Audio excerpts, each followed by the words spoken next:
એ ભુવા કેવું વરો થાહે? એ મારી માં ખોડિયાર કહે છે કપા આવડો થાય અને ખડ આવડો થાય. એ મારી માવડીયું ગાયું છે ને એ ધરા હે ભેંસું દૂધ કાઢશે હે 62 15 છે. એ દૂધમાં ભાવ ઘટાડે તો ભરવા સારું આ ખડ થાય તો મારા બાપ બહુ ભાવ વધાર્યો, સરકારે વધાર્યો અને વાય ભરવા ખોટી ગયા કે અમારે ભાવ વધારે વધે કે 5 રૂપિયા ભલા મોટા શેર વધારે મરાય જાય ને નાના માણસો કાંઈ એના હે કાંઈ ગુજાર મારી માં. કપામાં શું કહો છો ભાવ ગયા વર્ષે મળ્યા તમને? ભાવ કાંઈ મળ્યા નહીં ભાઈ. 1400 1450 વેચાણો અને દાળિયાના ભાવ કેટલા 400 દાળી. કાંઈ કપા વીણે નહીં, ઘડીક કાંઈ કે નાસ્તો લાવે, ચા બનાવવાનું ખાઈ પીને કાંઈ કલાક કેમ કાઢે દાળિયા. કેટલો કપાનો ભાવ હોવો જોઈએ? કપાનો ભાવ 2000 ઓછામાં ઓછો હોવો જોઈએ. હવે ભાઈ ભૂપેન્દ્રભાઈ એને કંઈ ભાઈ તું ભાઈ કપામાં ભાવ વધારજે ભૂપેન્દ્રભાઈ. એટલે હવે પટેલ સાહેબ કે પટેલનું કંઈક સારું એ જ મારા ભાઈ. હા બરોબર. ભૂપેન્દ્ર દાદા તમે છે ને ભાવમાં કાંઈ વધારો કરજો. મોદી ભલે વાતો કરે ડબલ નથી જોતો આપણે, 2100 નથી જોતો, 2000 હોય કેટલો. મોદી સાહેબ કહેતા હતા 2022માં ડબલ ભાવ કરી દે. પેલા કર્યા પેટ્રોલના અને ડીઝલના, એમાં એને ભાવ વધારો કર્યો.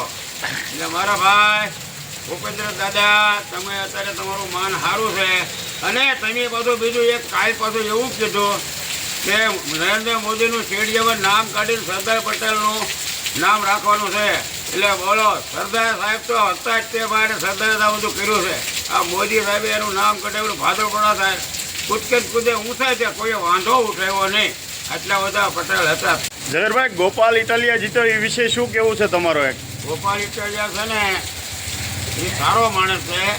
પોતે પોલીસની નોકરી કરી 4 વર્ષ, પછી બીજી નોકરી કરી ઓલા બીજા ધંધુકા, ત્યાર પછી લોકોની સેવા કરી.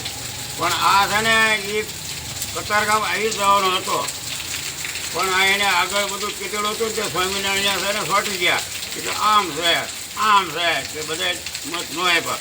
પહેલા ભાઈ હોય ને મારા ભાઈ, અને મેં મારી ખોડિયારને માનતા કરી છે. એટલે તું ભાઈ છે ને હું ને ગોપાલ ઇટાલિયા ભાઈ તું મારા મઢે તારે નાળી વધેલો તો આવવું જ પડશે હો.